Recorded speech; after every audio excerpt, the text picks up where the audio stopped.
सब देखने वालों को अस्सलाम वालेकुम। आप सबको FZ स्टूडियो में खुश आमदीद।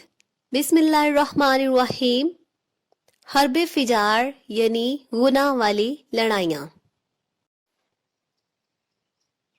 अरब में लड़ाई आम है। इसकी बुनियादी वजह यह है कि ना तो कोई मरकजी हुकूमत है और ना ही कोई अदालती निज़ाम। हर कबीला अपने अंदर खुद एक अदालत और कबीले का सरदार इसका काजी है।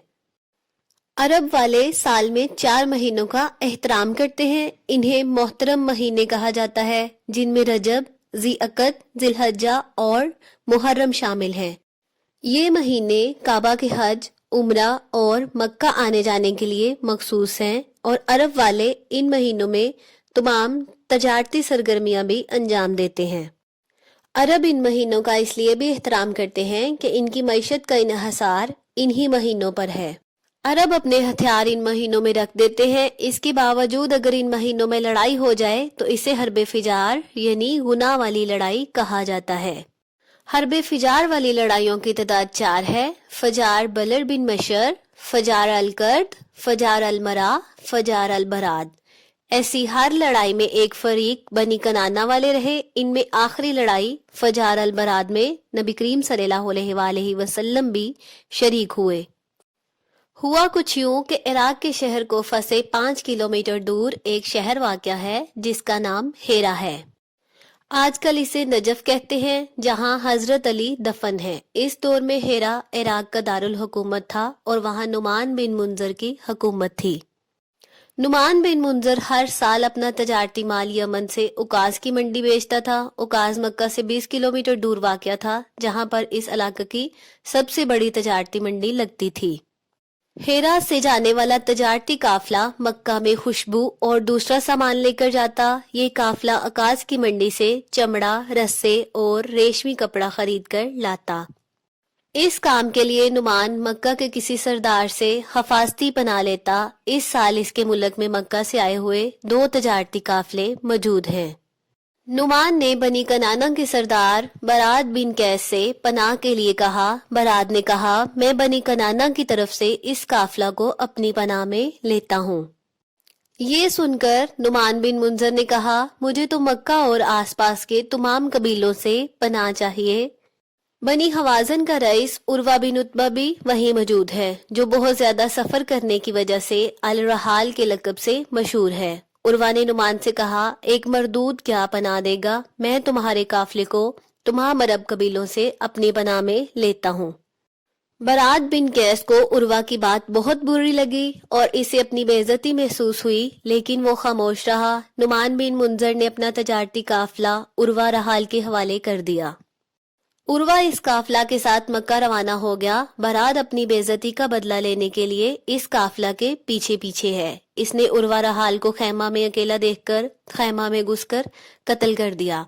उर्वा को कत्ल करने के बाद बराद ने शाह हेरा के काफिला पर कब्जा कर लिया और इस काफिला को लेकर मक्का जाने की बजाय 621 किलोमीटर दूर खैबर चला गया और सारा माल खैबर में बेच दिया। जब लोगों को पता चला कि उर्वा को बराद ने कत्ल कर दिया है तो बनी हवाजन से मसावर बिन मालिक और असद बिन जवेद बराद के ताक़ब में खैबर पहुंच गए। ये दोनों बराद को नहीं पहचानते थे। खैबर पहुंचे तो इनकी मुलाकात बराद से हुई। इनसे ही बराद के बारे में पूछने लगे। बराद ने इनसे आने का मकसद पूछा तो कहने लगे, हम अपने सरदार के कत्ल का बदला लेने आए हैं।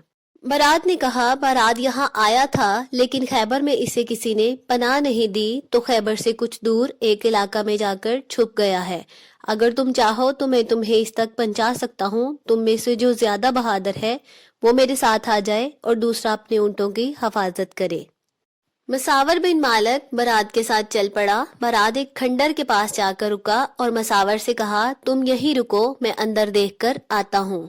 वापस आकर बराद ने कहा, तुम इस खंडर के अंदर जाओगे तो देखना बराद दाएं हाथ वाले कमरे में सो रहा है, तुम इसे सोते में ही मार देना।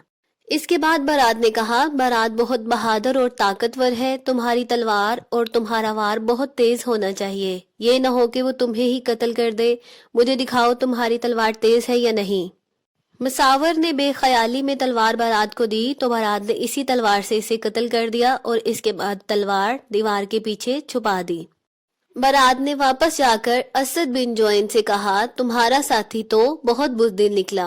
मैं इसे बारात के पास लेकर गया, लेकिन जिस कमरे में बारात सो रहा है वो इसके दरवाजे में ही खड़ा है, ना वहां से हिलता जुलता है और ना ही आगे बढ़ता है। असद कहने लगा, काश मेरे ऊंटों को कोई देखने वाला हो तो मैं वहां जाकर हिसाब चुका दूं। बरात ने कहा, तुम ऊंटों की फिक्र ना करो, मैं इनका ख्याल रखता हूँ, तुम अपने सरदार का बदला जरूर लो।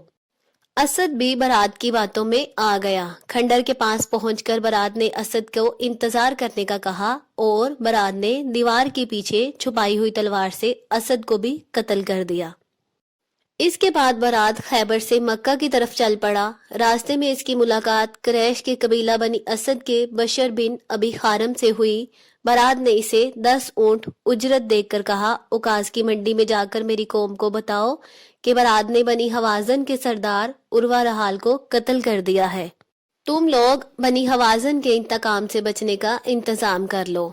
बारात के कत्लो गारत की खबर कुरैश को इस वक्त मिली जब वो उकास की मंडी में अपने कारोबार में मसरूफ थे। ये कत्ल मोहतरम महीनों में हुए। बनी हवाजन ने उर्वा के कत्ल के बदले में बारात को कत्ल करने का मुतालबा किया। बारात कबीला बनी कनाना का सरदार है, इसलिए इन्होंने मुतालबा मानने से इनकार कर दिया।